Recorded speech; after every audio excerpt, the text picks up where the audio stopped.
petite présentation, comme je ne vais pas être présentée. Je suis journaliste à Radio France Internationale. J'anime tous les jours l'émission de santé, Priorité Santé. Voilà. Donc, j'ai présenté une émission ce matin et je viens avec vous cet après-midi. Donc, je suis contente d'être ici, surtout que ce thème, c'est quelque chose qu'on aborde régulièrement dans l'émission, puisque on travaille surtout sur les pays du Sud, essentiellement sur l'Afrique. Donc, c'est des problématiques qu'on aborde au quotidien. Et c'est important, bien sûr, d'y revenir à la veille du sommet de ces prochains jours à Paris, avec, pour cette première conférence, la thématique sur l'amélioration et la sécurisation des aliments thérapeutiques prêts à l'emploi. Alors, c'est vrai que beaucoup d'entre vous dans cette salle connaissent déjà parfaitement le sujet. Il n'empêche, on va revenir à des explications de base pour bien, c'est toujours essentiel, en rappelant justement l'origine, l'utilité et les manquements et les enjeux sur ce genre de sujet, de rappeler à quel point il faut sans arrêt répéter, marteler des messages pour qu'ils finissent par passer. Parce que même si pour beaucoup d'entre vous ici, l'enjeu de la lutte contre la malnutrition et en priorité la malnutrition infantile, ça relève de l'évidence, il apparaît que dans les projets de politique de santé publique, il y a encore du chemin à faire en termes de plaidoyer pour convaincre justement les différents acteurs, aussi bien en termes de financement qu'en termes d'organisation et qu'en termes aussi de discours auprès des communautés pour faire passer les messages et les bons usages. Alors, on va avoir un échange tout à l'heure avec les personnes du panel que je vais vous présenter. D'un point de vue technique, une petite précision, puisque ce débat, il est en français et en anglais. Pour la traduction simultanée, donc sur ce petit appareil, faut cliquer sur le globe en bas de l'écran parce qu'il y a aussi toute une partie des personnes présentes qui sont en distanciel, qui sont derrière leur écran et qui vont suivre, je pense qu'ils sont assez nombreux, notre échange. Donc, pour le choix de la langue, pour les participants en ligne précisément, vous pouvez envoyer vos questions par le bouton QR. Et pour les personnes ici présentes, il y aura un échange de questions à la fin. Donc, si vous voulez garder vos questions en tête, il y aura un temps dédié à la fin de cette présentation.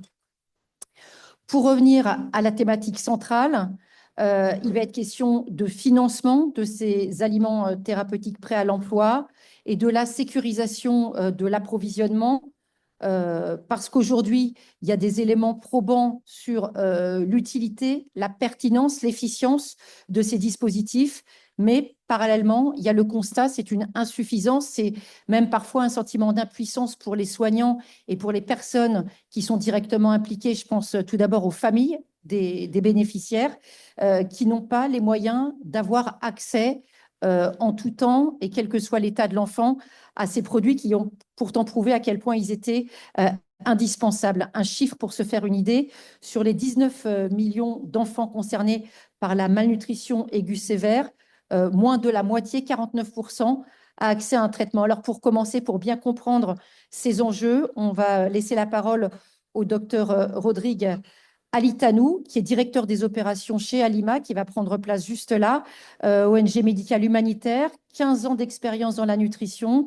Alima qui travaille, qui opère dans 13 pays, en particulier en Afrique de l'Ouest et du Centre. Et puis Alima, qui est bien sûr co-organisateur de cette session. Je vous en prie. Hello. Hello. Hello. Bon, on entend? OK. Mesdames, Messieurs, distingués invités en ligne et en présentiel ici dans cette salle, à vos titres et grades respectifs. À la suite de Madame Paré, l'honneur me choix de vous souhaiter la bienvenue à l'atelier du France. Je suis Rodrigue Alitanou, médecin et le directeur des opérations de l'ONG médicale et d'urgence Alima, dont le siège opérationnel est basé à Dakar, au Sénégal. Merci à vous de consacrer votre temps à cet événement que nous osons croire va aboutir à des solutions qui va continuer à faciliter la prise en charge des enfants souffrant de malnutrition aiguë, sévère, et par ricochet, sauver des vies. Vous savez, en tant que médecin, j'ai passé, comme madame l'a rappelé, plus de 10 ans de ma carrière sur le terrain, en Afrique de l'Ouest, en Afrique centrale, dans des pays où la malnutrition est un véritable fléau. En tant que praticien, j'ai vu et soigné des enfants trop faibles pour pleurer. Et en tant que gestionnaire d'hôpital, j'ai vu et côtoyé des familles entières impuissantes à la souffrance de leurs enfants. La malnutrition, pour dire que ça fait des dizaines d'années qu'on en entend parler. Et on a l'impression que rien ne bouge, rien n'avance. Ça fait des années qu'on essaie de trouver des solutions pour la continuité de nos programmes. Et on commence par se poser la question, est-ce qu'on peut vraiment en venir à bout? Malheureusement, c'est la question qu'on finit par se poser. Pour nous, à Lima, et c'est le cas certainement de plusieurs opérationnels ici dans la salle, mais aussi en ligne, nos équipes sur le terrain côtoient quotidiennement des enfants souffrant de malnutrition aiguë sévère. Et je peux vous assurer que lorsqu'on les entoure, lorsqu'on les soigne véritablement, jour après jour, et qu'on en voit sortir en bonne santé, on sait pourquoi on ne peut pas baisser les bras. Pourquoi on ne doit pas baisser les bras. Vous avez rappelé en 2025, plus de 19 millions d'enfants souffriront de malnutrition aiguë et risquent d'en mourir. La moitié, voire deux tiers d'entre eux n'auront pas accès au traitement par manque d'alimentation adaptée. Deux tiers n'auront pas accès vraiment au traitement par manque de financement pour la continuité des projets. Alors que nous savons comment les soigner. Nous savons comment les soigner. Vous connaissez ces petits sachets rouges et blancs. Les aliments thérapeutiques prêts à l'emploi, ils ont fait leurs preuves. Ils sont classés, reconnus par l'Organisation mondiale de la santé comme médicaments essentiels. Mais où sont-ils? Vraiment, où sont-ils? Chaque semaine, en tant que directeur des opérations, pratiquement chaque jour, mes équipes médicales logistiques m'alertent que le quart du Niger, à Dakoro, nous n'avons pratiquement plus de consommation en ATPE. À Zender, nous sommes pratiquement en rupture. Au nord du Burkina Faso, zone à haut défi sécuritaire, nous n'avons plus un seul carton de PPN et sommes déjà dans l'obligation de renvoyer les enfants chez eux. Au nord-ouest du Nigeria, nous ne serons plus en mesure de soigner les enfants d'ici 2 mois. 2 mois qui va coïncider avec la période du pic de malnutrition. Et depuis l'année dernière, au Tchad et au Niger, les autorités sont revenues vers nous pour qu'on diminue le nombre de doses par enfant du fait de disponibilité des intrants. C'est intolérable. C'est intolérable parce que nous ne sommes pas en mesure d'aider ces enfants si fragiles et sommes dans l'obligation de les renvoyer chez eux, considérant bien sûr et sachant qu'ils sont condamnés. C'est intolérable. C'est intolérable, mais nous le faisons parce que nous n'avons pas le choix. Les équipes sont vraiment lasses de chercher et de rechercher le moindre carton de PPN sur le terrain. Ces pénuries chroniques, nous savons qu'ils sont dues, pour une part, à des problèmes d'approvisionnement, mais surtout par un manque de financement. Pourquoi les financements sont insuffisants?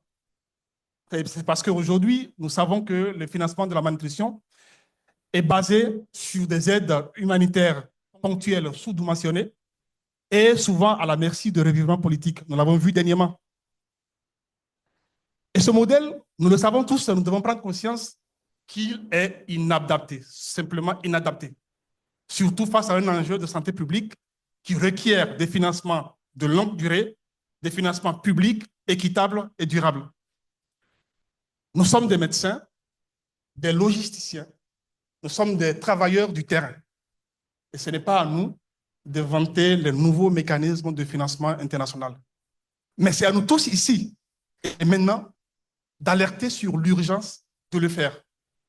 C'est pour ça que je vous remercie d'être là. Je remercie les panélistes qui vont discuter, apporter leur expertise sur le sujet. Et je remercie tous ceux qui sont présents pour contribuer aux discussions. Merci aussi à vous, Madame Paré, qui allez faciliter les échanges. Je vous remercie.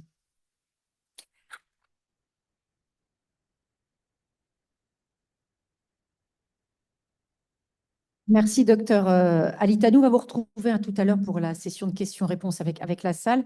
Évidemment, les différents points que vous venez d'énoncer rapidement, c'est une introduction, mais c'est aussi un résumé qui nous permet vraiment d'axer les choses. Avec un mot qu'on a entendu à plusieurs reprises, c'est intolérable. Alors, c'est justement comment passer de l'intolérable à des solutions. C'est un petit peu ce qui va être en discussion aujourd'hui, développer justement tous ces différents points. On va retrouver nos trois panélistes. Alors, c'est vrai qu'à l'origine, sur la liste, il y en avait 4. La représentante du Nigeria, hélas, n'a pas pu rejoindre Paris pour un problème d'avion, donc elle est parfaitement et logiquement excusée. Avant les premières questions, donc un petit tour en termes de présentation. Avec nous, on a Isabelle Defourny, j'imagine que beaucoup d'entre vous la connaissent déjà, présidente de MSF France, chargée de projets nutritionnels pendant longtemps au Niger à partir de 2005. Voilà, qui est ici, pour représenter l'UNICEF, un acteur clé dans notre sujet du jour, puisque MSF, c'est quand même 80% de la demande mondiale en aliments thérapeutiques prêts à l'emploi. Saúl Guerrero, bonjour. Alors, vous conseiller, peut-être qu'on va en profiter pour voir si vos micros marchent bien à chaque fois, conseiller principal financement de la nutrition, du développement de l'enfant à l'UNICEF. Et on va parler justement des moyens de renforcer le fonds pour la nutrition. Vous nous expliquerez tout à l'heure de quoi il retourne. Et puis, autre panéliste, c'est Navid Akbar. Bonjour, monsieur. Vous êtes le directeur général des transferts d'argent, programme de soutien aux revenus Benazir en français dans le texte, BISP. Vous nous expliquerez tout à l'heure de quoi il s'agit. Alors, on va commencer, si vous le voulez bien, avec vous, Isabelle Defourny, un petit historique. Encore une fois, je sais que beaucoup de gens sont d'ores et déjà au courant dans la salle. Il y a même des gens qui sont à la tête d'entreprises qui ont un petit peu inventé la machine. Donc, les aliments thérapeutiques, les RUTF, les atouts, comment est-ce qu'ils ont montré à quel point ils étaient utiles? Finalement, c'est en décennies que ça se compte. Donc, un outil essentiel, un médicament essentiel même pour la prise en charge de la malnutrition sévère aiguë. Ça veut dire entre 6 mois et 5 ans. Et là, on parle vraiment d'une classe d'âge absolument clé, aussi bien en termes de vulnérabilité que de période de vie, parce que c'est un moment de croissance sur lequel il faut être particulièrement vigilant. Bonjour, bonjour tout le monde. Alors tout à fait, l'arrivée sur le terrain au début des années 2000 des aliments thérapeutiques prêts à l'emploi a drastiquement révolutionné les modèles de prise en charge de la malnutrition aiguë sévère sur deux aspects, en améliorant drastiquement les résultats médicaux, les taux de guérison, et en permettant de prendre en charge des nombres d'enfants beaucoup plus élevés. Avant l'apparition de ces aliments, la prise en charge de la malnutrition aiguë sévère nécessitait 1 mois d'hospitalisation pour les jeunes enfants. Les résultats médicaux étaient variables et ce n'était pas du tout un modèle de soins très pratique pour les familles. Avec les aliments prêts à l'emploi, ont permis que la grande majorité des enfants soient pris en charge à la maison.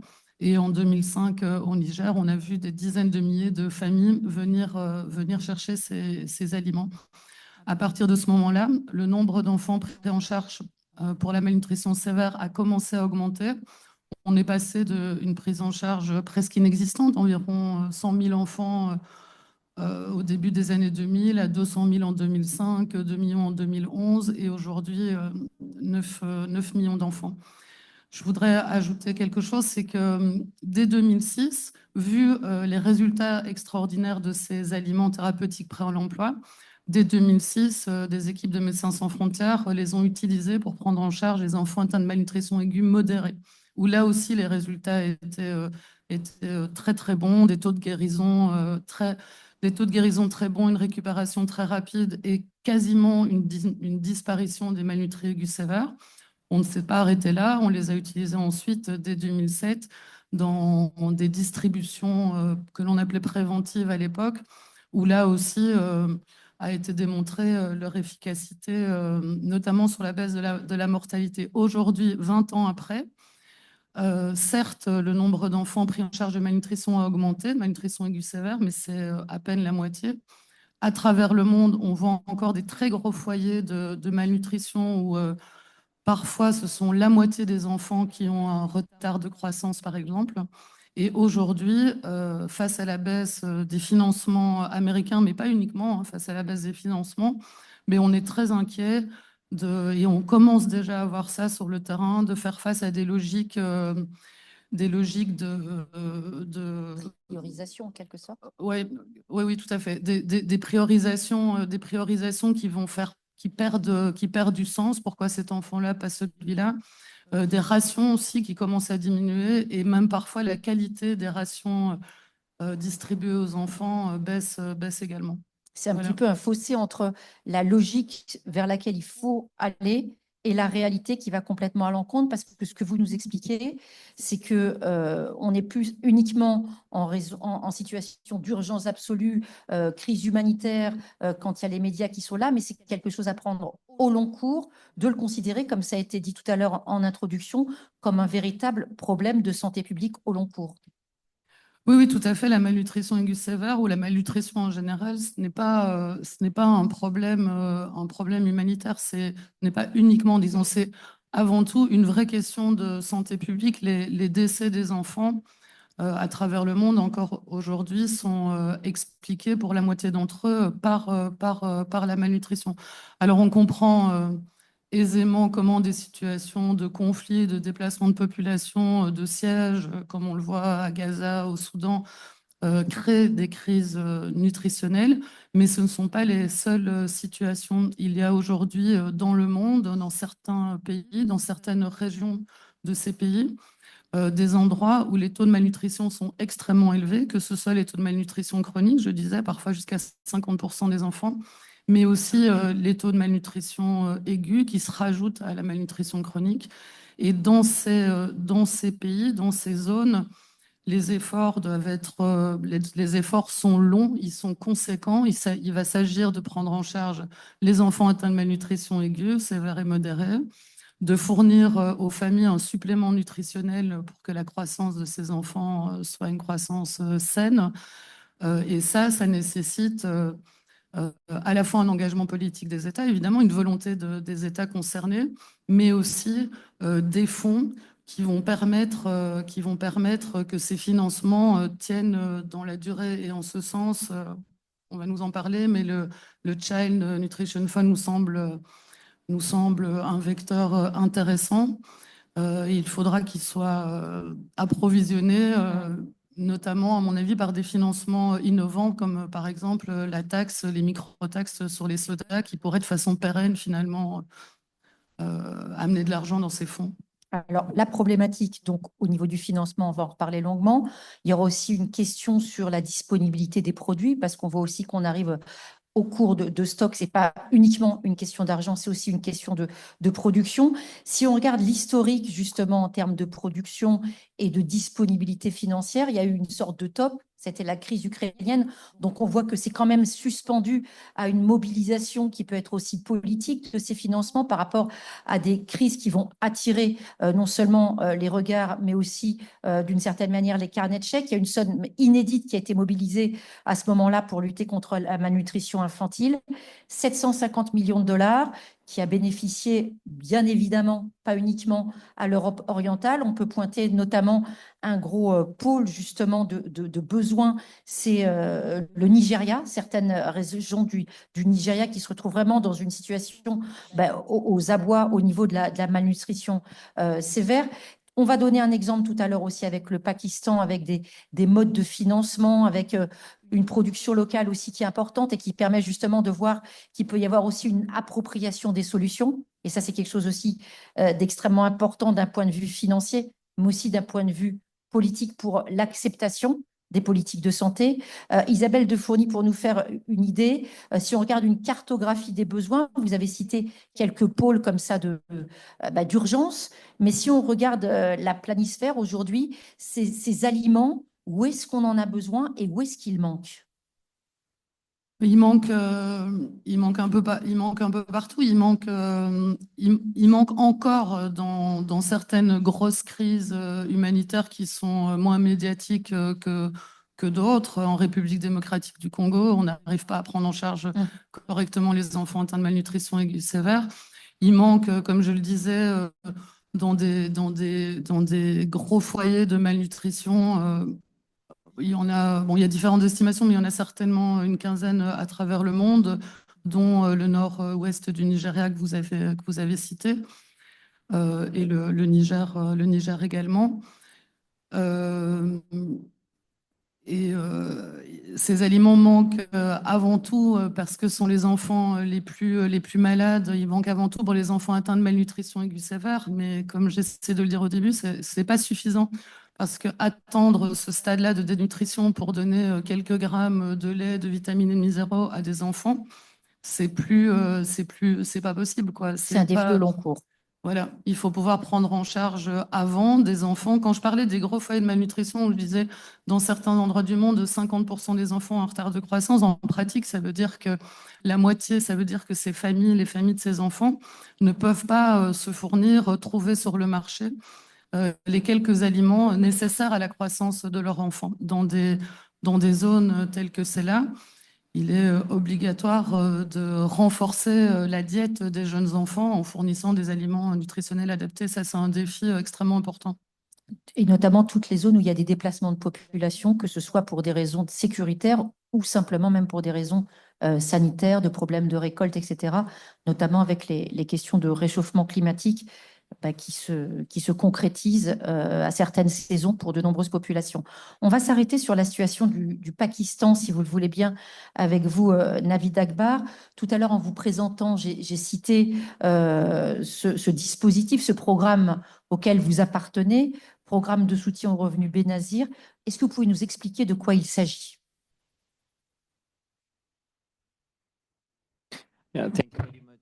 Oui, merci beaucoup de cette invitation pour vous parler de notre expérience et de la façon dont nous contribuons à une possible solution de ce problème très aigu de la malnutrition. Alors, un petit point sur le Pakistan. Nous avons une population de 240 millions d'habitants. Nous avons, d'après l'index de pauvreté, à peu près 30% de la population qui vit en dessous du seuil de pauvreté. Et en 2018, il y a eu une enquête sur l'alimentation et d'après cette étude, on a à peu près 41% d'enfants avec retard de croissance et à peu près 40% de retard de croissance, 17% avec malnutrition aiguë. Donc, dans ce contexte, et quand on voit les quantiles inférieurs de la population pauvre, on a plus de 50% des enfants qui sont avec retard de croissance dans les deux quartiles inférieurs. Alors, évidemment, il faut une protection sociale pour lutter contre cela, car les plus pauvres des plus pauvres, on sait bien qu'ils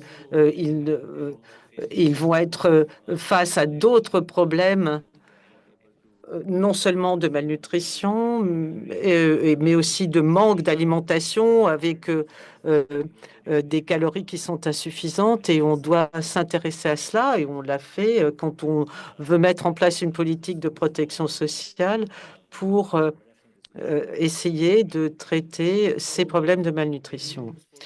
Ce programme BISP, c'est un programme de transfert de fonds qui couvre à peu près 10 millions de familles qui ont bénéficié de ces transferts d'argent sans condition.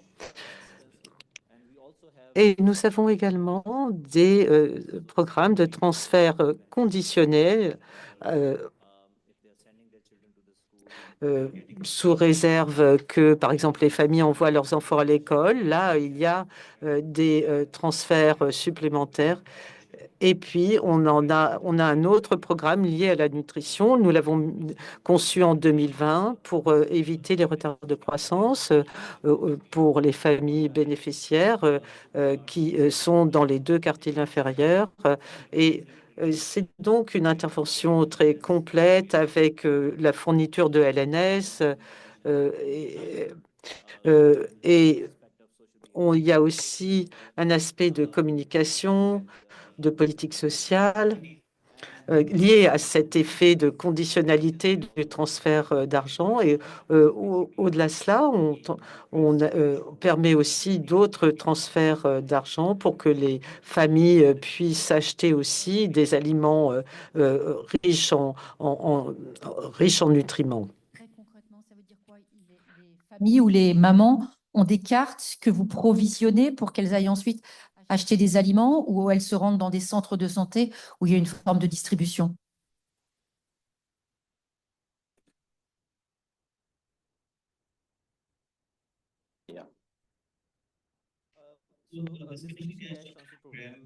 Alors, on met en place des centres et également des centres de santé dans tout le pays où on recrute les bénéficiaires, ceux qui correspondent aux critères et avec d'abord les femmes enceintes, puis allaitantes et puis les enfants de moins de 2 ans. Les bénéficiaires doivent se rendre à ces centres de santé une fois par trimestre. Là, on vérifie leur éligibilité, leur respect aussi du calendrier vaccinal, des messages qui leur sont transmis et ils ont aussi des distributions d'aliments à ce moment-là. Donc, on leur remet une ration de 3 mois, en particulier de LNS, d'aliments LNS, et ils rapportent les sachets vides pour prouver qu'ils ont été consommés, pour avoir accès à la ration trimestrielle suivante. Et on fournit également de l'argent pour couvrir les frais de déplacement jusqu'au centre de santé. Et on met en place aussi des soins postnataux. Ça correspond à 2,8 millions de familles qui sont couvertes par ce programme de transfert d'argent et de soutien à la nutrition. Ça fait à peu près 200 millions de dollars de budget alloué à ce programme. Et depuis 2020, nous avons dépensé environ 500 millions de dollars sur ce programme. Et à partir de l'année prochaine, le budget annuel de ce programme sera de 50 millions de dollars, 250 millions de dollars pour couvrir les familles que nous souhaitons couvrir. Nous avons de la chance parce que nous avons une production locale de LNS, à la fois pour la prévention et le traitement, et pour nous assurer qu'il n'y ait pas d'écart et de lacunes d'écart entre la première consommation et les consommations successives. Nous avons une couverture de 6 mois d'avance et on a donc des réserves pour être sûr que tous les bénéficiaires qui vont arriver dans les centres aient bien accès à ces aliments. Les chiffres, ça veut dire qu'il y a quand même une large partie de la population et des enfants du Pakistan qui aujourd'hui échappent au dispositif et donc sont de fait en situation de malnutrition aiguë sévère.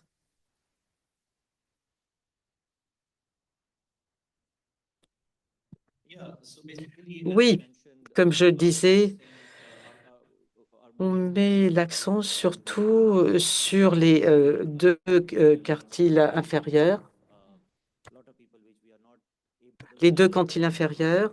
Et bon, c'est vrai qu'il y a des contraintes budgétaires qui nous empêchent de faire plus.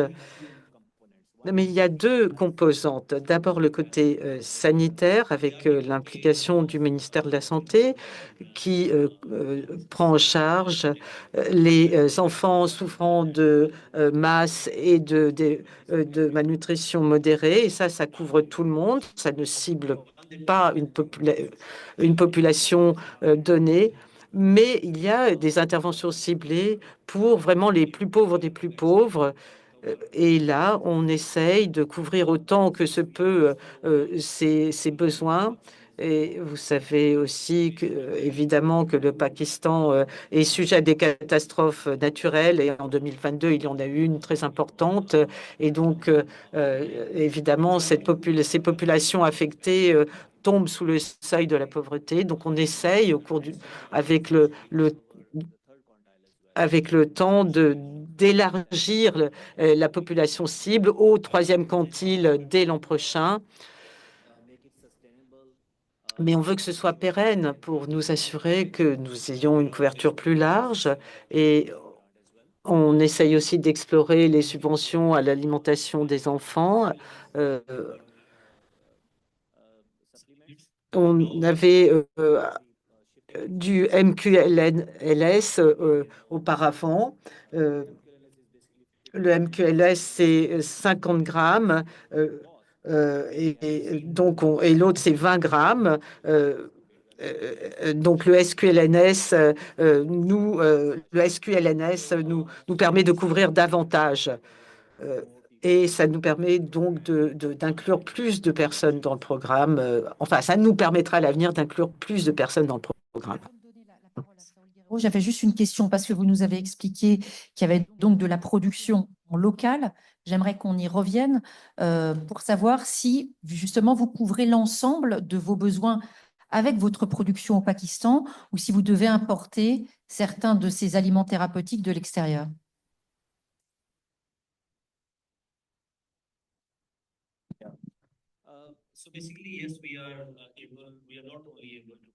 Oui, on couvre tous nos besoins, mais les producteurs pakistanais importent aussi.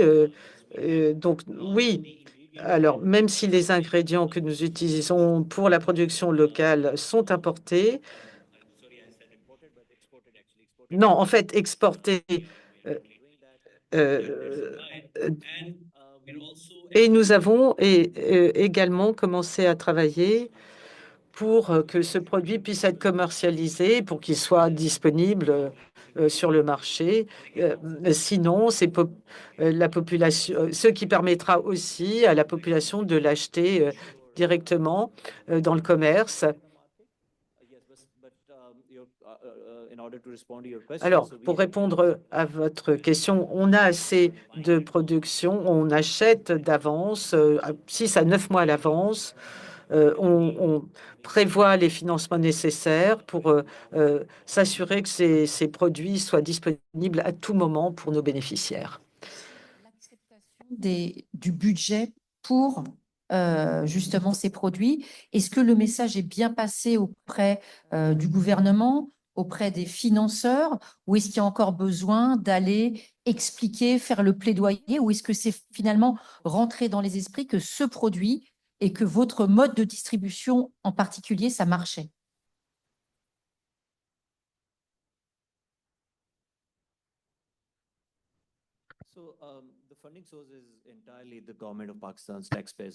En fait, il s'agit de l'argent du public provenant des impôts. On a eu 2 emprunts, mais c'est vraiment quelque chose qui est assuré par le gouvernement pakistanais et ça vient des caisses de l'État, des impôts.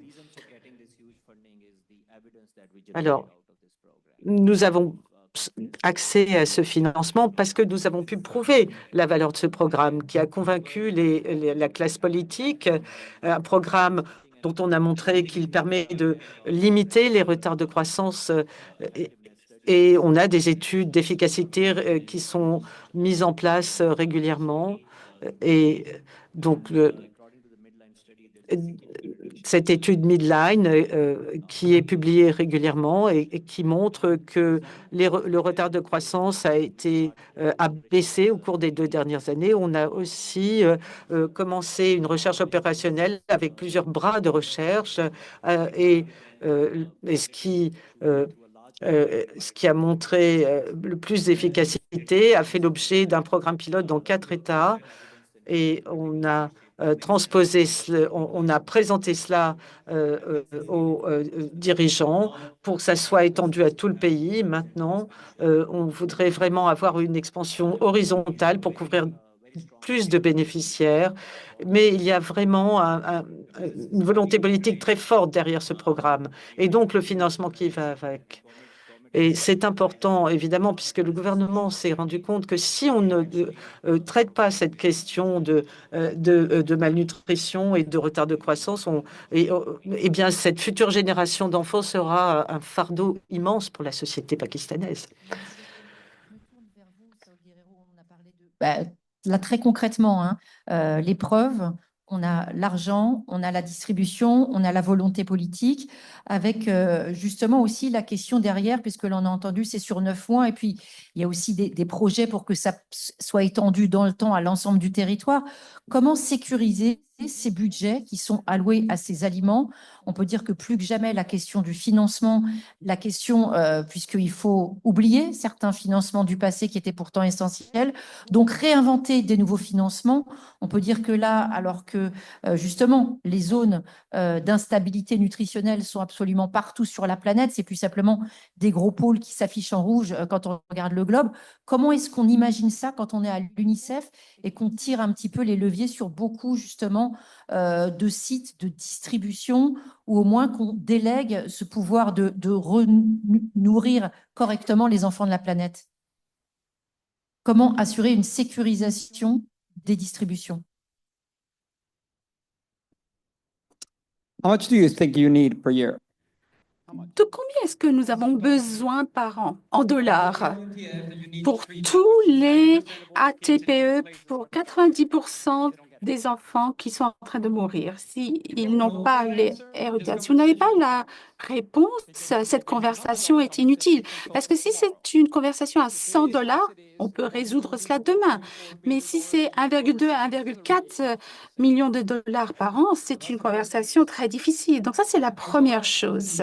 J'étais au Niger en 2005 et au Pakistan. J'ai regardé votre programme l'année dernière, c'était époustouflant. Et je me suis dit que j'étais quelqu'un sur le terrain et je me suis dit qu'il n'y a pas assez.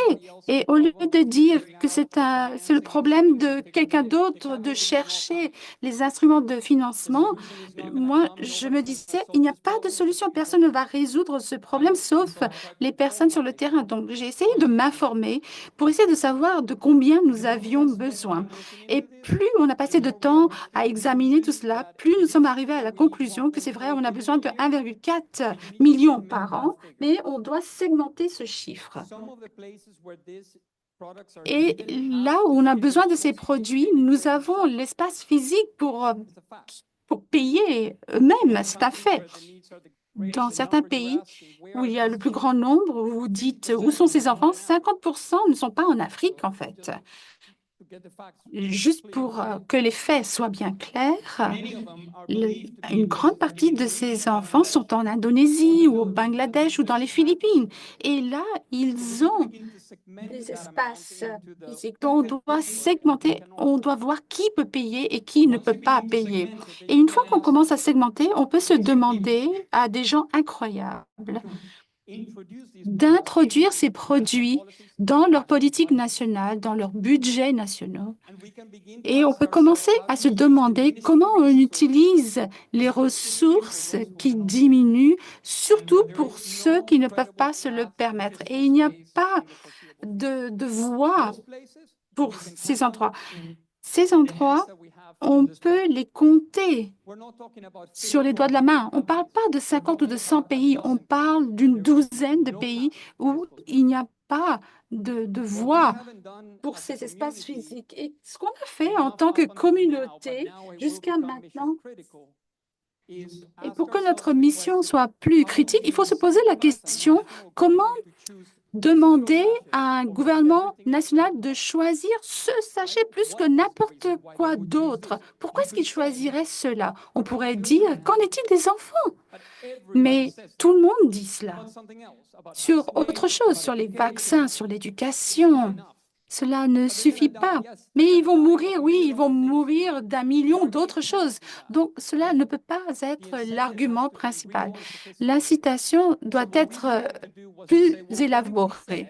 Donc, si on disait, par exemple, on va mettre la même somme. Si vous mettez $1 million, on va mettre $1 million avec les budgets nationaux, si c'est ça l'incitation. Durant les 18 derniers mois, on a transféré 30 millions vers ces pays sur cette base. Donc, 16 millions de dollars ont été pompés dans cet écosystème sur cette base seule.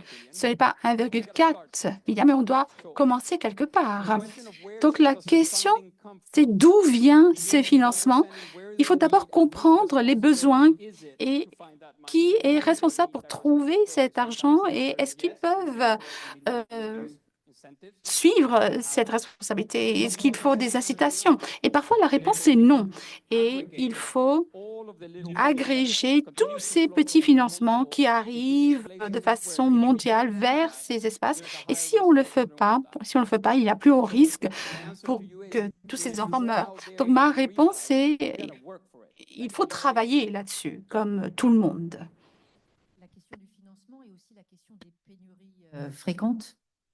Donc, ça veut dire qu'il y a une double logique, une logique pour avoir le flux d'argent, mais aussi une logique pour avoir les stocks de produits. Comment est-ce qu'on arrive à travailler sur ces deux fronts en même temps?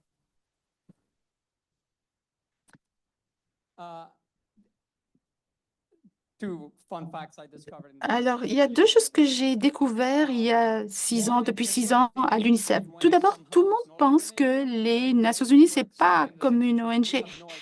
On ne sait pas ce qui va se passer l'année prochaine. On a l'impression qu'on a quelque chose de magique, mais on n'a rien de magique. Donc, le financement des ATPE, c'est jouer au Tetris. On commence, on ne sait pas où la prochaine brique va tomber. Et le stress augmente parce que le jeu va de plus en plus vite, il y a des trous dans le jeu et c'est comme ça chaque année. Les choses... En fait, les pièces tombent tellement rapidement que c'est impossible de les placer dans la bonne position à cause de la façon dont ça fonctionne. Il faut arrêter ce jeu. La solution au stock, c'est qu'il n'y a pas assez de morceaux, mais ils ne tombent pas de la bonne façon. La réponse, à notre avis, c'est qu'on a besoin de stabilité, de mesures de stabilité. Et ainsi, au début de l'année, on peut placer les commandes pour tant et tant de chaque pays et recueillir les fonds tout au long de l'année de la part des bailleurs. Sinon, cela n'arrivera jamais. Sinon, en mars, on aura des fonds d'un donateur et puis 15 jours plus tard d'un autre. Mais c'est pas comme ça qu'on peut faire les choses de façon durable. Pour cela, on a besoin de financement. Et la seule façon dont on peut avoir une stabilisation des fonds, c'est d'avoir des fonds régulièrement. Et André a eu cette formidable idée pour nous réunir tous ici. Bravo, André. Et c'est incroyable parce qu'il n'a pas de revolving fund. Et pour que ces financements puissent arriver de façon stable. Et jusqu'à ce qu'on le fasse, cela ne va pas arriver. C'est facile de penser que c'est un défi de la chaîne d'approvisionnement, mais ce n'est pas ça. C'est comment les flux d'argent se produisent, mais pas combien et comment. Ça veut dire que quand l'argent sera là, les barres seront là elles aussi, les barres nutritionnelles? Ça n'est qu'une question d'argent?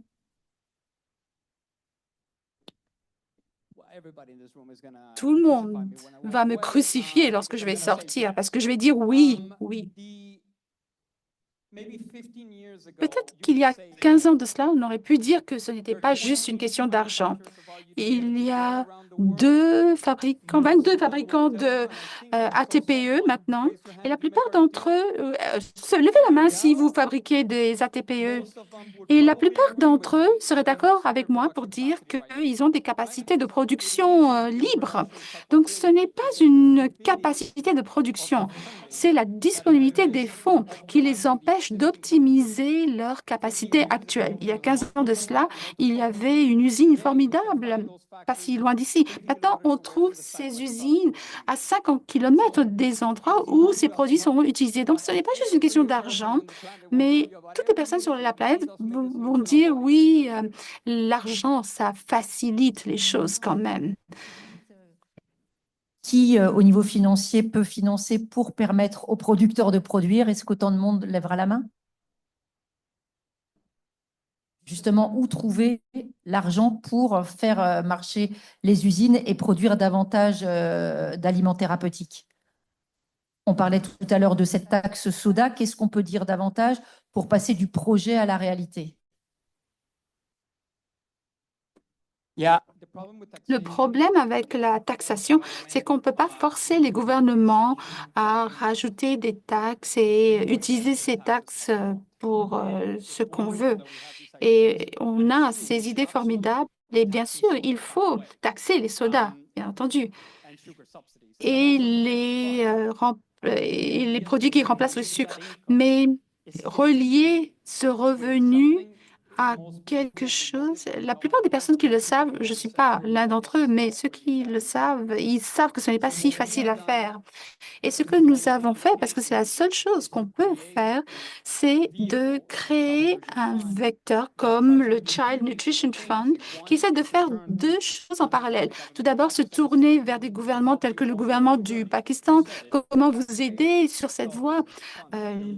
Les contribuables payent ces fonds. Mais est-ce qu'il y a quelque chose pour faciliter ce parcours? Certains pays disent que pour les 2 prochains budgets, on ne pourra pas le faire. Mon produit n'est pas dans ma liste pharmaceutique et je ne peux pas le faire. Nous n'avons pas assez de budget pour ces ATPE, mais cela me prendra 24 mois pour le faire. Et avec le fonds de nutrition pour les enfants, je peux couvrir les premières années et la 5e année, vous ne payez rien. On peut faire ça, mais on a besoin d'un vecteur pour le faire.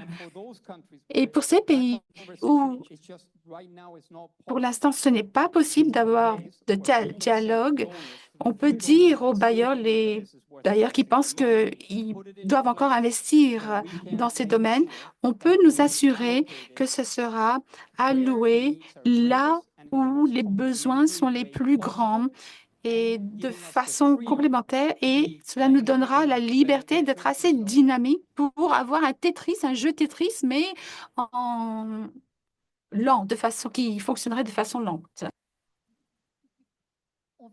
qui fonctionnerait au ralenti. Donc. On va donner la parole, si vous le voulez bien. On a parlé justement des producteurs tout à l'heure. Parmi les personnes qui ont levé la main, Abdul Kader Yonli, si vous voulez bien peut-être vous lever pour que la salle vous voit quand vous allez parler, parce que là, on va parler de choses très concrètes. Vous êtes directeur général de NutriKey, c'est ça, au Nigeria? Oui, c'est ça. Est-ce que vous pouvez décrire assez simplement déjà la nature de votre production, votre société?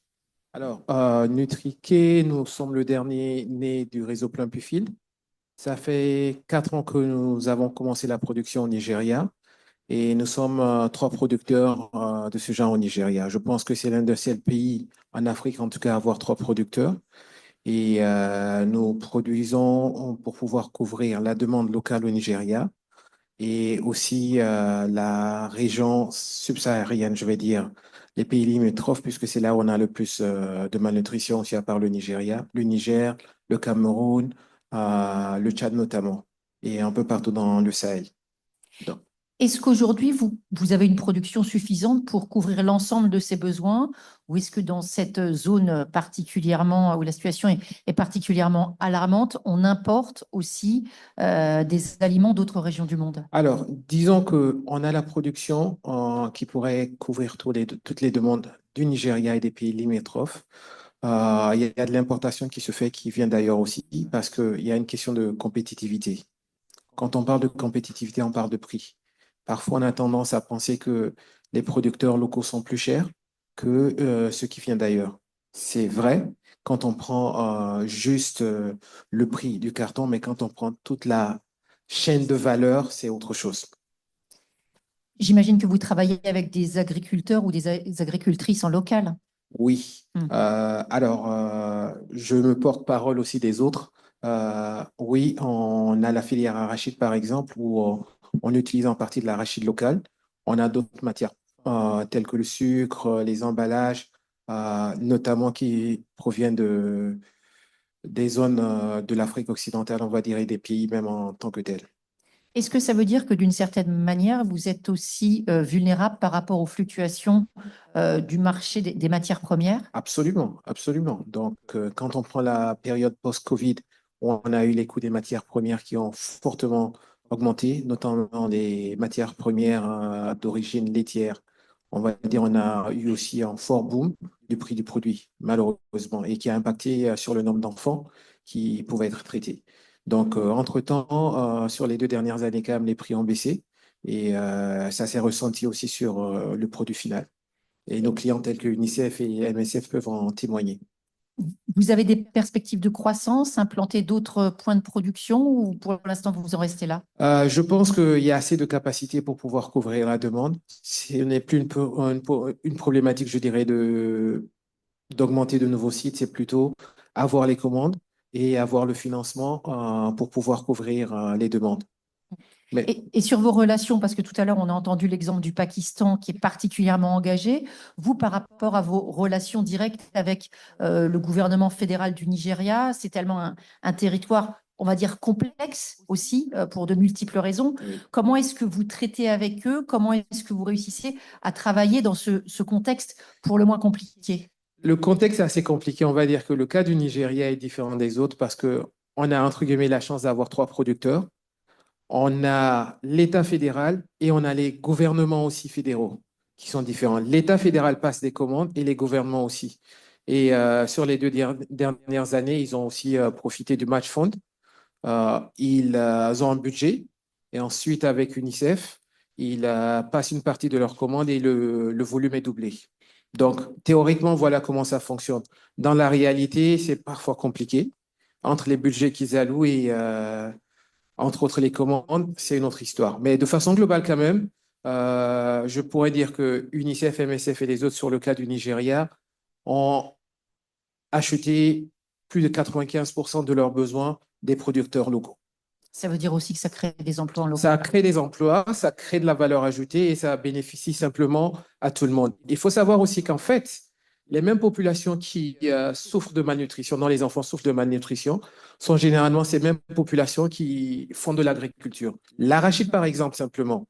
Donc, on a quand même un cercle vertueux dans le sens où la mère, le père qui a l'enfant qui est malnutri, si on lui permettait aussi de cultiver l'arachide, il pourrait être l'un des fournisseurs qui nous donnerait de l'arachide pour traiter ces enfants malnutris, justement. Donc, de façon fondamentale, plus on produit localement, généralement, plus on a une chaîne de valeur qui se développe. Question un petit peu malveillante, ça ne retire pas aussi de la production du marché local, justement pour aller dans vos fabriques, dans vos chaînes de production, plutôt qu'arriver dans les marchés, dans les villages et pour les familles? Non, pas vraiment, parce que les besoins en matières premières permettent de couvrir largement la demande locale et puis la demande industrielle. On arrive au moment des questions-réponses, si vous le voulez bien. Des questions qui peuvent bien sûr s'adresser à nos panélistes, mais aussi au docteur Rodrigue Alitanou qui est là, qui a aussi un micro à disposition. Je ne sais pas qui dans la salle veut s'exprimer ou a des questions ou un échange ou un point de vue à communiquer. Pour les personnes qui s'expriment, je veux bien que vous présentiez. Et puis, si votre question s'adresse en particulier à l'un des panélistes, que vous le désigniez pour votre prise de parole, s'il vous plaît. Everybody, Will Moore. I'm the CEO of the Eleanor Crypt Will Foundation. Moore, Big thanks to our panelists. I think it's been really PDG du thoughtful conversation. Eleanor Crypt Foundation. Juste quelques réflexions et j'aimerais obtenir votre point de vue. C'est surprenant que jusqu'à présent, dans notre dialogue, nous n'avons pas entendu parler du fait que nous avons vraiment réussi pour développer nos ATP. Le Eleanor Crypt Foundation a travaillé avec d'autres fondations, l'UNICEF, etc. Et en quelques mois, nous avons pu collecter $500 000 pour produire plus de ATPE. Et ceci a donné de très bons résultats. Il y a eu une couverture de 20 à 25 de 20 à 25 à 75. Donc, millions de vies gagnées. Et on doit parler de ce succès au lieu de rien faire. Et le succès peut amener à d'autres succès. Si on peut dire aux bailleurs, voilà, ça a fonctionné. Vous pouvez investir et on peut sauver des vies à des coûts raisonnables. Et d'autres autres observations en termes d'obstacles, les obstacles au financement. Oui, l'argent, c'est le gros nerf de la guerre, mais bien sûr, il y a l'environnement mondial qui est très difficile et on ne peut rien y faire. Mais l'autre obstacle dont on ne parle pas, mais qui est réel, et c'est peut-être le plus gros obstacle, c'est l'opposition au financement des ATPE dans la communauté et dans cette communauté où on essaie de développer des choses. Et il y a cette notion, c'est-à-dire un dollar utilisé pour le traitement, c'est un dollar gaspillé. C'est juste un bandage et on devrait aller plus en amont vers la prévention. Et je pense que c'est vraiment très ténu moralement. On doit laisser les enfants mourir maintenant pour aider d'autres enfants à l'avenir. On ne le dit jamais pour le traitement, pour le palu. On ne le dit jamais aux États-Unis pour le traitement des enfants dans les camps, on les laisse mourir. Et c'est ce que beaucoup de gens disent dans nos communautés. Et franchement, j'ai rencontré des ministres de développement depuis plusieurs années en Europe et j'essaie de les convaincre de financer les ATPE. Et c'est ce qu'ils disent, c'est ce qu'ils entendent dire de leurs équipes des ONG, qu'ils soutiennent que l'ATPE, c'est juste un bandage et ils veulent travailler plus en amont. Est-ce que l'un d'entre vous veut réagir à ce qui vient d'être dit, d'abord sur le succès, les progrès effectués grâce à ces aliments thérapeutiques déjà. C'est un petit peu ce qu'avait quand même présenté Isabelle de Fourny dans son propos préliminaire de l'histoire en quelque sorte de ces produits. Et puis de l'autre côté, de cette vision politique qui dirait travailler en amont sur toute la chaîne alimentaire plutôt que de trouver un médicaments. Mais je pense que c'est justement ça. L'idée de présenter ces aliments comme des médicaments, ça change aussi la vision. Jamais on dira arrêtez de donner des médicaments. Peut-être que Saul Guerrero, je vois opiner du chef, peut-être que vous voulez réagir. Why not? Alors, oui, c'est vrai, le succès est indéniable. Et quand je dis que l'argent va nous donner des résultats, parce que c'est vrai qu'à chaque fois qu'ils ont eu une injection de fonds, on les a traduits par des résultats, et cela de manière très rapide. Cela veut dire que ça prouve bien que ce dont on a besoin, c'est une injection de trésorerie de manière régulière et permanente. Mais vous avez raison aussi, on a vraiment besoin de prouver, ou disons de voir que le rôle que certains ont joué, et par exemple lorsque des hommes politiques ont décidé que c'était la chose à faire, des succès éclatants ont été enregistrés. Donc ça répond à ce que vous disiez. C'est vrai qu'il y a une perspective politique. Mais je ne pense pas que pour être pro-prévention, on doit être anti-traitement. Il me semble qu'on devrait pouvoir marcher et mâcher du chewing-gum en même temps. Et ironiquement, malheureusement, On a l'impression que c'est une communauté qui s'est trop tournée vers le traitement et qu'on a eu une surcompensation. Mais évidemment que cela, c'était facile lorsque les finances n'étaient pas contraintes, ce qui n'est plus le cas, si bien on est renvoyé à ces questions difficiles posées il y a 20 ans lorsqu'on avait très peu d'argent pour gérer ces programmes. Et ça nous renvoie à la question, est-ce qu'on peut vraiment argumenter ce désinvestissement des solutions de traitement, des solutions thérapeutiques? Et il faut aussi se poser la question du narratif que l'on entend tout le temps, un narratif binaire qui nous dit, voilà, c'est blanc ou noir. Mais est-ce que ça ne pourrait pas être une sorte de moyen terme, si bien que, par exemple, dans une fratrie, on pourrait à la fois faire de la prévention et du traitement, parce qu'il y a un enfant dans la fratrie qui en a besoin.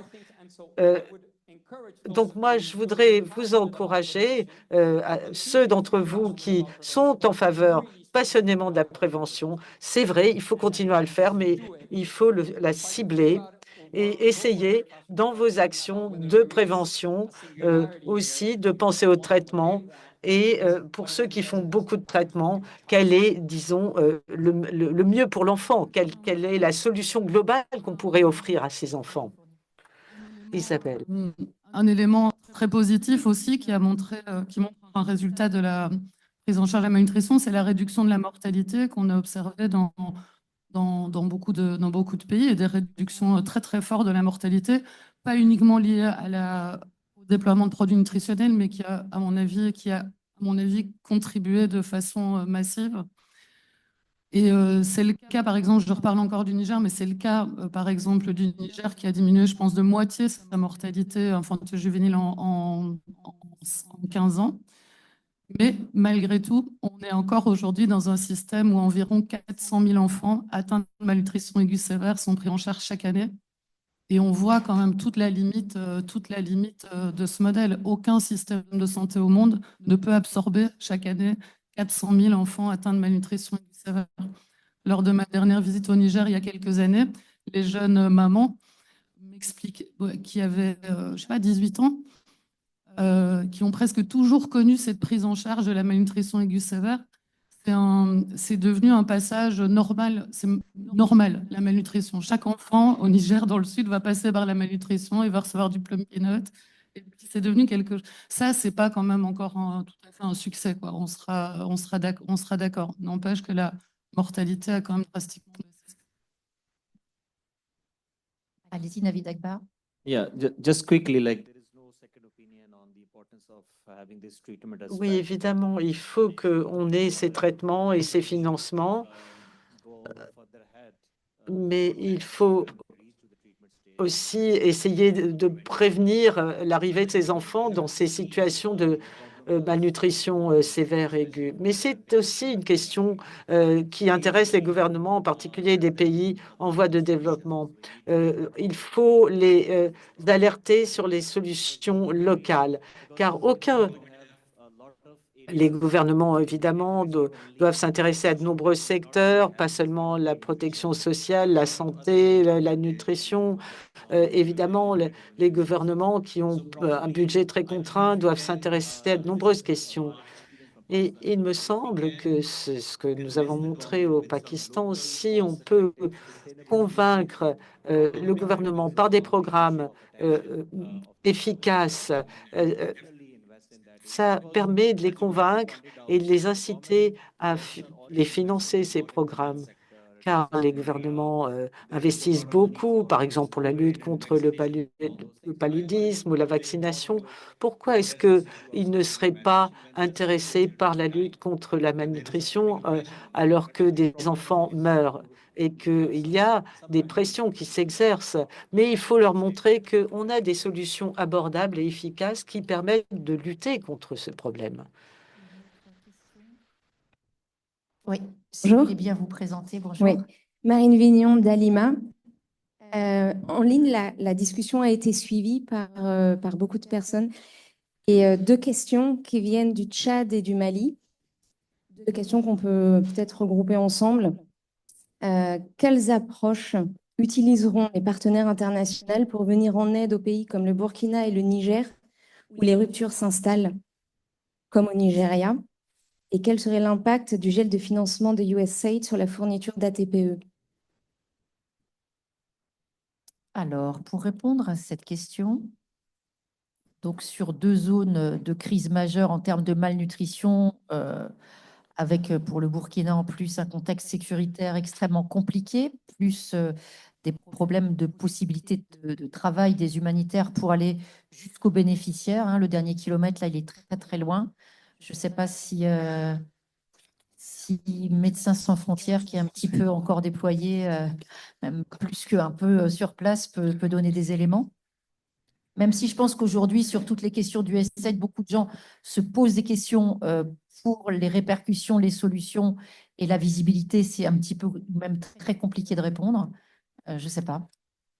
Oui, moi, ce que je peux dire, mais c'est que bon, le premier élément de réponse, mais bon, ça c'est un petit élément, mais c'est que nous, Médecins sans frontières, on a la chance de ne pas être affectés par ces coupes des donneurs institutionnels.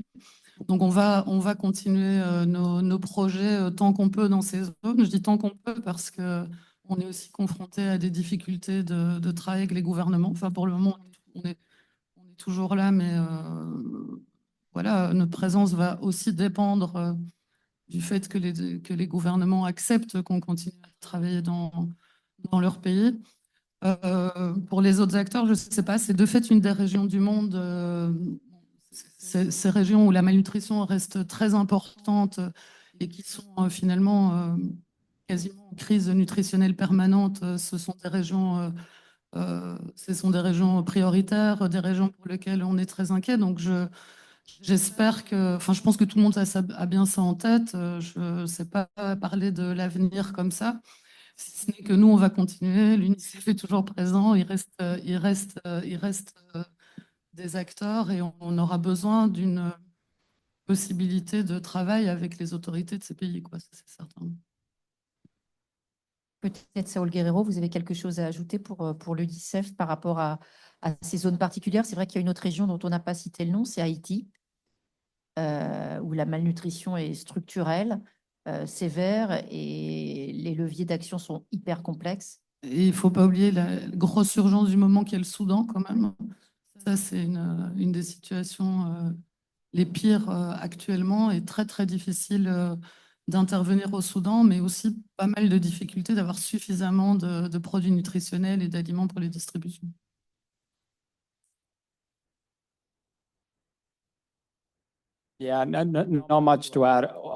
Non, je n'ai pas grand-chose à ajouter, mais je suis d'accord. Il faut concentrer nos efforts pour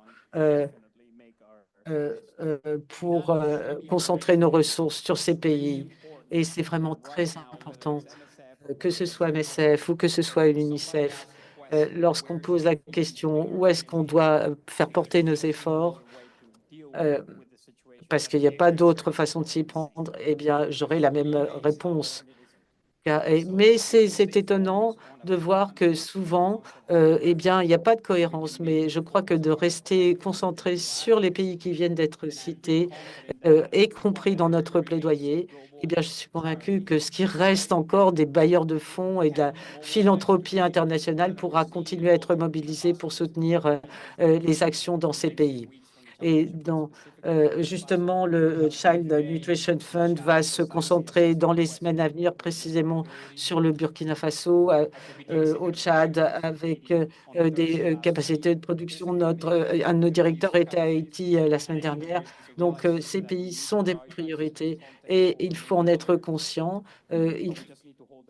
Et il ne faut pas être distrait par la prochaine crise, par le prochain défi. Est-ce qu'il y a encore... Oui, madame, je vous en prie.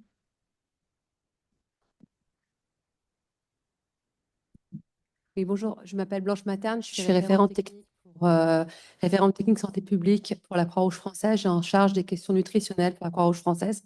J'ai une question un peu large. On parle du financement, on parle des innovatifs comme Nutrica ou Innofaso, Burkina Faso. On a parlé du Niger, qui est dans une situation totalement dramatique, où aujourd'hui, il y avait une unité de production qui a fermé à Niamey. Il y a des discussions sur les frontières, sur comment faire transporter les produits d'un pays à l'autre. Aujourd'hui, nous, par exemple, au niveau de la Croix-Rouge française, on a, c'est à titre d'exemple, mais on a eu des discussions avec Innofaso qui n'a finalement pas pu livrer puisque les frontières, c'était compliqué. Puis avec Nutrica, puis encore compliqué avec les frontières. Au niveau, moi, je dépends de Paris, mais je suis basée à Dakar. Dans les groupes régionaux dans lesquels on travaille, on a essayé de porter un plaidoyer l'idée par les ONG sur ces questions justement de déplacer des produits faits dans le Sahel pour le Sahel. C'est des discussions qui sont encore en cours. Pour l'instant, on est plutôt devant un mur et avec un échec. Donc moi, je me pose la question de, aujourd'hui, vu le contexte diplomatique international où les pays ne sont pas du tout enclins à discuter les uns avec les autres, qui porte un plaidoyer plus global et qui accompagne les initiatives comme donc, du coup, Innofaso, Nutrica, mais aussi les ONG à sortir de cette impasse où effectivement on a de la production qui est disponible, on a de la production qui peut être achetée, on a des gens qui ont des moyens aussi dans les structures, que tout le monde n'est pas impacté de la même façon par les fonds US, mais où à un moment donné on n'arrive pas à déplacer ces produits et on n'est pas dans le cas du Pakistan ou d'autres pays où on peut lancer spécifiquement au Niger à nouveau une unité de production, puisque l'unité de production est en échec pour plein de raisons, mais aussi pour une question de taxes qu'elle n'arrive pas à payer. Donc, quelle est la position d'UNICEF? Si jamais il y en a une, désolé, je mets un peu les pieds dans le plat, mais voilà, au global, qu'est-ce qu'on fait par rapport à ce sujet-là? Merci.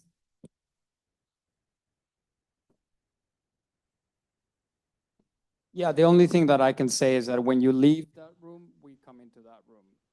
En fait, quand vous sortez de la salle de discussion, nous, on y arrive et vice-versa. Vous savez, nous aussi, on essaye de négocier des accès, on essaye d'argumenter, on essaye de passer au-dessus des questions de politique, des jeux géopolitiques. En fait, ce que j'essaye de vous dire, c'est que ce n'est pas faute d'essayer. Mais parfois, il y a des situations tellement verrouillées et quel que soit l'interlocuteur, ou qu'on tape même au plus haut, eh bien, la souveraineté est défendue avec acharnement. Et c'est vrai que ce soit pour la France ou ailleurs. Et tout ce qu'on peut faire, c'est d'offrir des solutions sous les radars, discrètement, qui sont ciblées et qui ne sont pas repérées. Mais finalement, en dernière analyse, très souvent, on est coincé, tout comme vous, et on a les mêmes réponses qui nous sont données. Je m'appelle Charlotte Wright, Université de Glasgow, et je suis l'une des membres de la communauté nutrition qui s'insurge. C'est vrai que la TPE, c'est très bien pour les indications de malnutrition aiguë. Mais ça finit par être utilisé pour tout, comme le retard de croissance, alors que ça ne le prévient pas. Et il y a des revues systématiques à ce sujet. Une fois qu'on a cette utilisation, on voit bien que l'efficacité n'est pas bonne et on a cette mission creep qui, sans doute, fait aussi l'objet de biais méthodologiques. Donc, si on veut utiliser les ATPE, il faut définir clairement leurs indications et ne pas les donner comme des cacahuètes à tout le monde, alors qu'il y a d'autres solutions plus valables pour, par exemple, la nutrition aiguë modérée. C'est vrai que les ATPE ont leur place, mais ça ne peut pas être utilisé comme une panacée.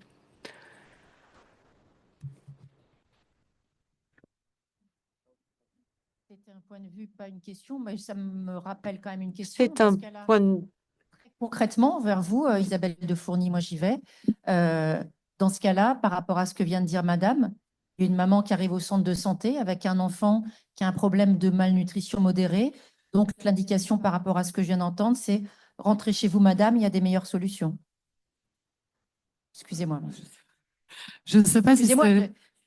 journaliste radio, donc moi, en général, quand je pose une question, je n'y vais pas par quatre chemins, mais c'est un peu, je sais pas, on a un problème, on a une solution. La solution, c'est pas la panacée, mais c'est une petite solution intermédiaire.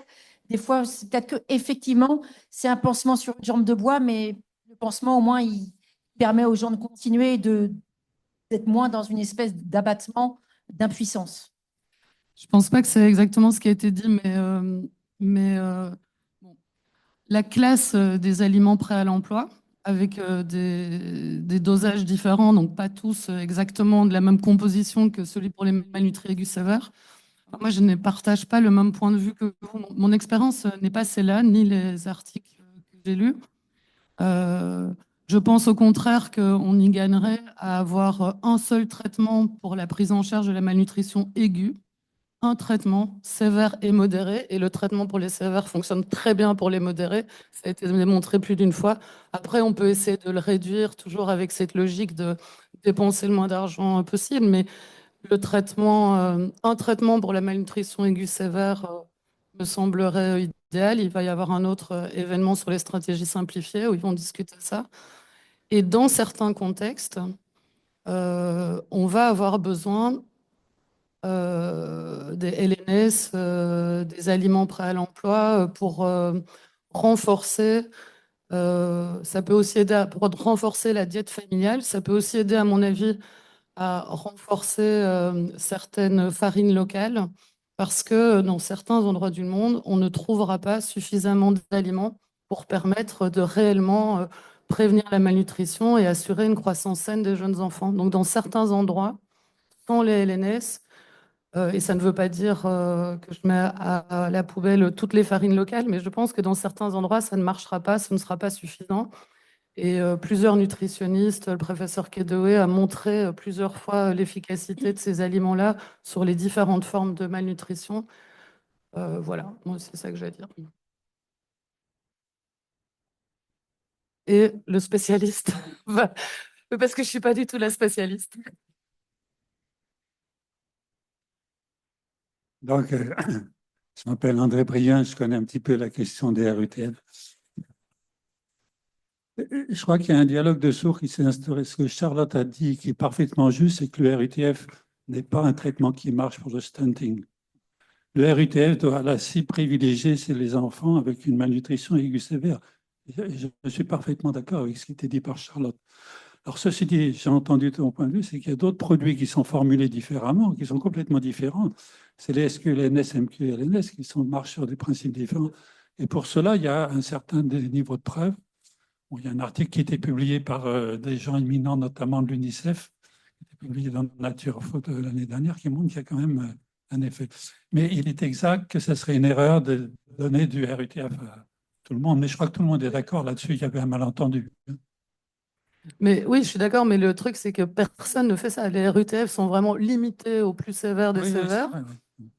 Donc voilà. On a même entendu parler de prévention au Pakistan, donc c'est pas tout. Non, mais alors la prévention au Pakistan, enfin ça on peut le demander de clarifier, mais c'est pas avec du RUTF. Non, mais j'ai bien compris. Oui. C'est une approche globale, c'est bien ça. Et c'est sûr que l'approche pour prévenir la malnutrition en général, c'est se baser sur des aliments locaux. Le problème, comme l'a fait remarquer Isabelle, c'est qu'il y a de nombreuses situations où les parents, les familles financièrement ne peuvent pas s'acheter la planète d'aliments qui est nécessaire pour couvrir l'essentiel, enfin la totalité des besoins. Il est très difficile de nourrir un enfant correctement sans produits animaux. Les produits animaux coûtent cher. Et les NNS permettent, les SQLNS permettent d'apporter pas mal de ces nutriments à un coût raisonnable. If I have the microphone, maybe I switch to English if I can. Je vais passer en anglais pour défier mon ami Saul. Nous sommes très bons amis et j'ai des raisons pour cela. Et il y a très peu de personnes qui croyaient dans la TPE il y a quelques années et Saul était l'une de ces personnes qui y croyaient. Et en ce qui concerne la taxe sur le sucre, c'est une taxe qui provient du budget du gouvernement. Et c'est difficile pour nous de l'utiliser. Je vais vous défier là-dessus parce que je me souviens, il y a quelques années de cela, notre président Jacques Chirac a introduit une taxe sur les avions pour payer le traitement du sida. Et avant de dire non, ce n'est pas possible, il faut demander l'opinion du fisc en France. Nous sommes une des sociétés les plus taxées, fiscalisées dans le monde. Et on a un système fiscal très efficace. Je suis sûre qu'ils vous trouveront une solution. Et l'autre point est cette histoire sur le traitement du sida. Et je pense qu'il faut s'inspirer de cela parce qu'on a entendu cette discussion et peut-être qu'on devrait économiser l'argent qu'on gaspille sur ces traitements parce que le sida peut être prévenu. Et il y a une grosse différence entre le sida et la malnutrition. Et ceux qui sont impactés et qui sont morts il y a 20 ans de cela du sida, il y a des personnes dans le domaine artistique. En fait, il y a beaucoup de gens qui sont morts et beaucoup d'enfants qui sont morts de malnutrition. Ce sont des familles pauvres qui n'ont pas de voix politique. S'ils avaient une voix, je pense qu'ils trouveraient le moyen de réserver les taxes sur le soda pour les ATPE. Merci.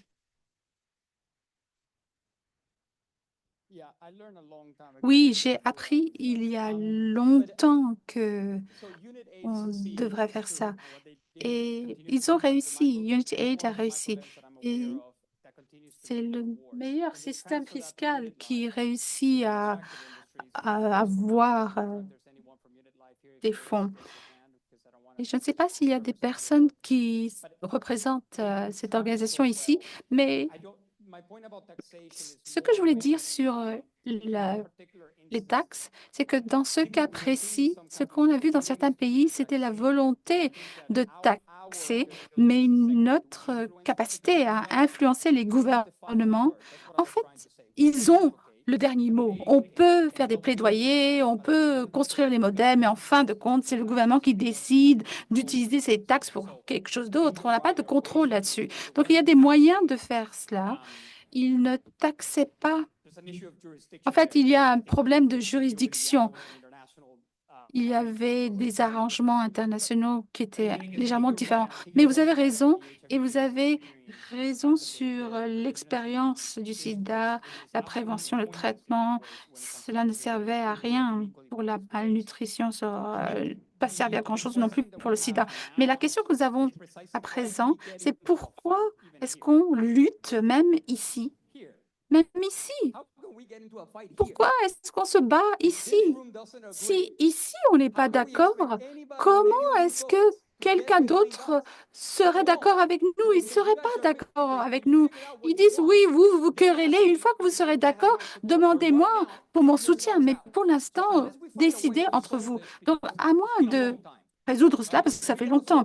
Si on ne peut pas le résoudre ici, dans cette pièce, à moins de le résoudre ici, on ne va pas obtenir de soutien politique ou public. Et ce qui est incroyable, c'est que chaque fois qu'on se bat, on arrive à la même conclusion. On a raison tous les deux. Et oui, mais c'est ça.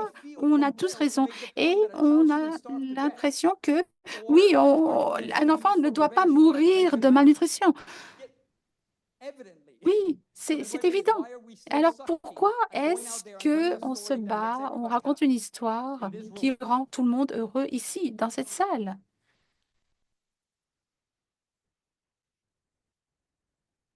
Alors pour les deux mots de la fin, peut-être Docteur Rodrigue, si vous avez quelque chose à ajouter, et puis on donnera la parole pour la conclusion à Patrick Bertrand.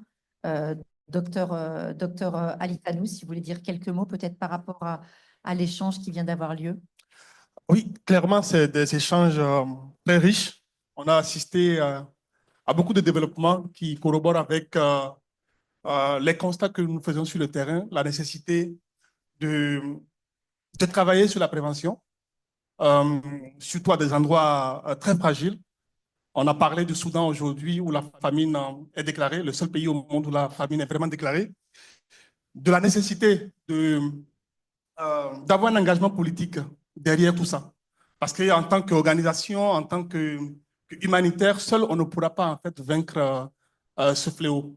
Donc, un engagement politique, et ça va passer forcément par des plaidoyers, des discussions bilatérales avec les pays principaux qui expérimentent cette problématique. Arriver effectivement à parler le même langage, ne pas être divergent. Et je pense qu'il a raison en disant que voilà, il y a pas vraiment question de faire des discours qui contentent les uns et les autres, mais d'arriver à des résolutions très précises qui vont dans le bénéfice des enfants qui souffrent de la malnutrition. Et enfin, je dirais quand même que la nécessité d'avoir ce financement, tel que les financements nécessaires, tel que discuté ici, financement non seulement pour assurer la continuité des programmes, financement pour rendre disponibles les intrants thérapeutiques, mais aussi les acheminer au kilomètre zéro, qui reste très loin. J'ai apprécié en tout cas votre propos par rapport à ça. Il faut qu'on travaille tous, parler donc ce même langage et arriver, même si les politiques pensent que c'est un pansement sur voilà, quelque chose qui ne fonctionne pas, quand même, ça permet de sauver des vies et une vie n'a pas de prix. Donc, tant qu'on peut continuer à sauver des vies, il est nécessaire d'aller dans ce sens-là. Merci beaucoup. Merci. Patrick Bertrand, je vous en prie.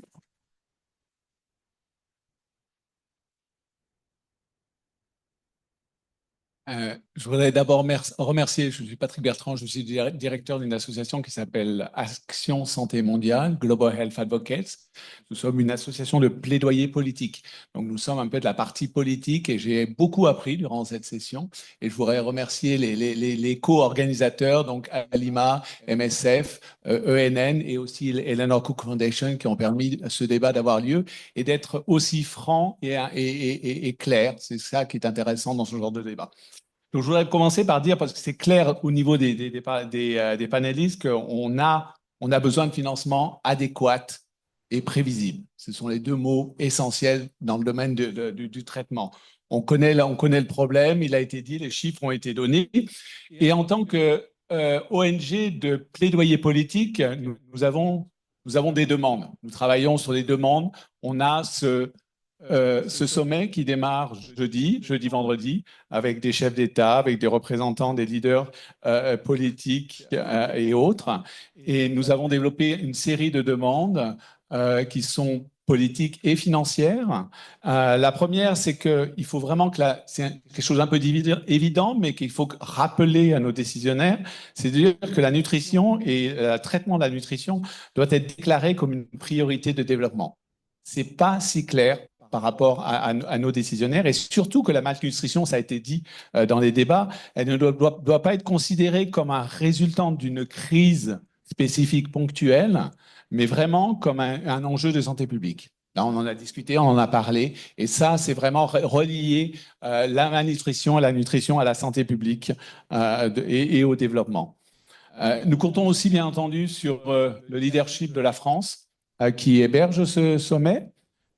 Surtout dans le moment que nous connaissons tous, avec les coupes historiques de l'APD, de l'aide publique au développement, dans beaucoup de pays, et entre autres beaucoup de pays européens, et ici en France en particulier, avec une coupe de 35% qui était historique, et on ne sait pas s'il ne risque pas d'avoir d'autres coupes, avec bien entendu la crise de l'USAID, et qui risque d'anéantir des années de progrès.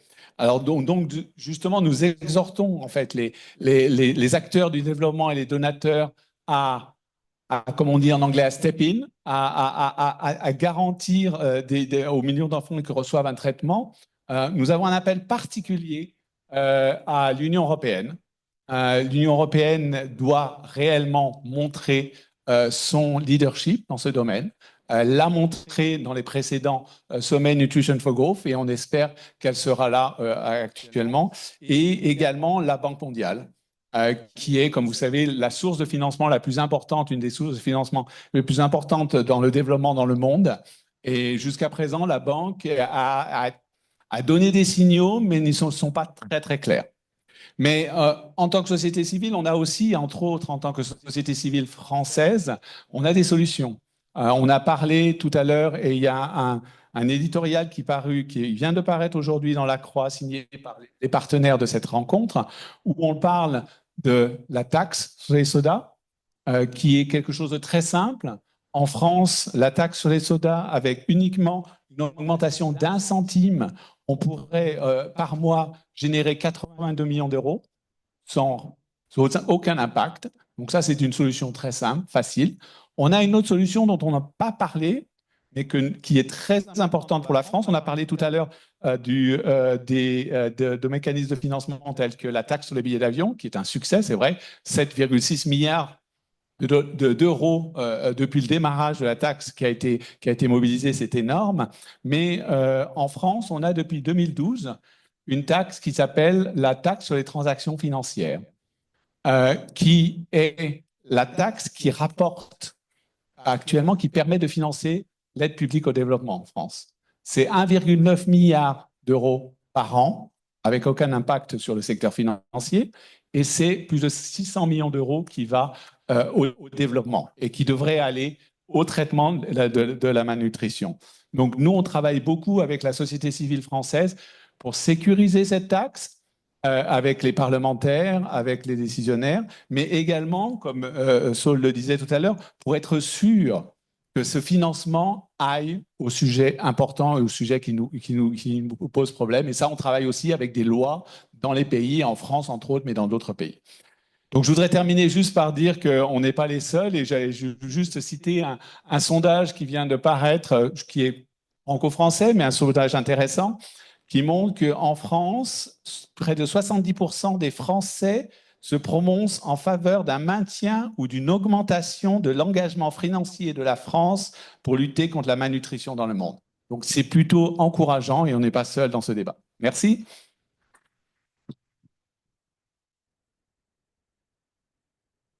Merci beaucoup. On va faire une pause avant la prochaine table ronde. Il sera question des pistes et solutions pour en finir avec les insuffisances de traitement, parler d'approches innovantes pour soigner davantage. Je pense qu'il y aura encore matière à débat. Donc, le débat va reprendre dans 16 heures. Je vous remercie encore toutes et tous. Merci beaucoup.